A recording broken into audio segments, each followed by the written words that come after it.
Hello students, আজকের এই ভিডিওটিতে আমরা বাবা সাহেব আম্বেদকর ইউনিভার্সিটির বিএড ফার্স্ট সেমের 24-26 সেশনের কোর্স ইপিসি 1-এর সাজেশন নিয়ে চলে এসেছি। তো প্রথমে আমরা গ্রুপ এ অর্থাৎ 2 মার্কসে দেখব। তার আগে বলি, এই কোর্স ইপিসি 1-এ তোমাদের 25 মার্কের পরীক্ষা হবে, কারণ এখানে 10 মার্কসের কোনো কোশ্চেন নেই, 5 মার্কস আর 2 মার্কসের লিখতে হয়।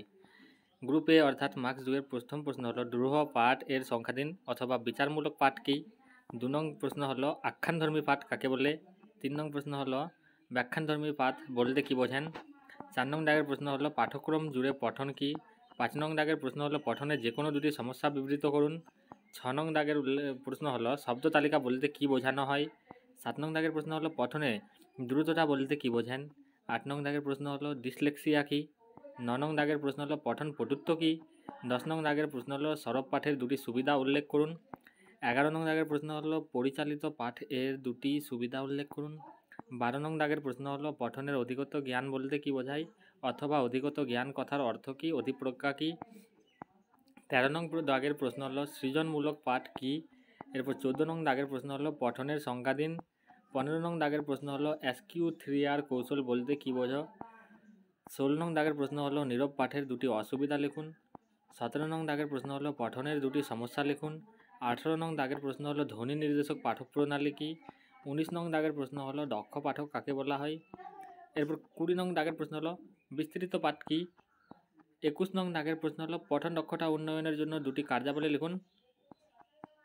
22 নং দাগের প্রশ্ন হলো পুঙ্খানুপুঙ্খ পাঠ বা স্ক্যানিং কী। এরপর 23 নং দাগের প্রশ্ন হলো নিবিষ্ট পাঠের দুটি উপকারিতা উল্লেখ করুন। 24 নং দাগের প্রশ্ন হলো আমরা কেন অর্থ সম্বলিত বর্গীকরণ করি। 25 নং দাগের প্রশ্ন হলো পঠন দ্রুততার এককটি কী। 26 নং দাগের প্রশ্ন হলো দ্রুহ পঠন দক্ষতা বিকাশের দুটি সুবিধা লিখুন। 27 নং দাগের প্রশ্ন হলো সংকেতমূলক বা ইঙ্গিতময় পাঠ কী। 28 নং দাগের প্রশ্ন হলো আদর্শ পাঠের দুটি বৈশিষ্ট্য লিখুন অথবা পঠন প্রণালীর 4টি বৈশিষ্ট্য উল্লেখ করুন। 29 নং দাগের প্রশ্ন হলো ডিকোডিং বলতে আপনি কী বোঝেন। এরপর 30 নং দাগের প্রশ্ন হলো ক্ষেত্রটিকা কী।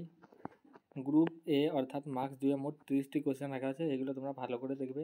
এরপর গ্রুপ বি অর্থাৎ মার্কস 5-এর কোশ্চেন হলো স্কিমিং বা অস্বচ্ছ পাঠ এবং স্ক্যানিং বা পুঙ্খানুপুঙ্খ পাঠ বলতে কী বোঝেন অথবা অস্বচ্ছ পাঠ ও পুঙ্খানুপুঙ্খ পাঠের মধ্যে পার্থক্য নিরূপণ করুন।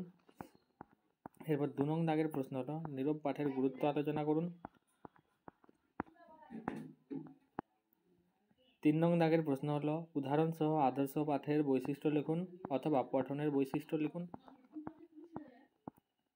এরপর 4 নং দাগের প্রশ্ন হলো বর্ণনাধর্মী পাঠের দুটি দিক ব্যাখ্যা করুন। 5 নং দাগের প্রশ্ন হলো বিস্তৃত পাঠের উপকারিতাগুলি উল্লেখ করুন। 6 নং দাগের প্রশ্ন হলো পঠনের প্রণালী সমূহ লিখুন। 7 নং দাগের প্রশ্ন হলো পঠন উপলব্ধি ক্ষমতার বিকাশ বিষয়ে সংক্ষিপ্ত টিকা লিখুন। 8 নং দাগের প্রশ্ন হলো পঠন উপলব্ধি ক্ষমতা বিকাশের জন্য দুটি কৌশল আলোচনা করুন অথবা পঠন উপলব্ধি ক্ষমতা বিকাশ সাধনে কোন কোন কৌশলগুলি কার্যকরী অথবা পঠনের উপযোগী শব্দ ভাণ্ডার বিকাশের দুটি কৌশল সংক্ষেপে আলোচনা করুন। এরপর 9 নং দাগের প্রশ্ন হলো পঠনের স্তরগুলি কী কী, যে কোনো একটি পঠনের স্তর সম্বন্ধে আলোচনা করুন।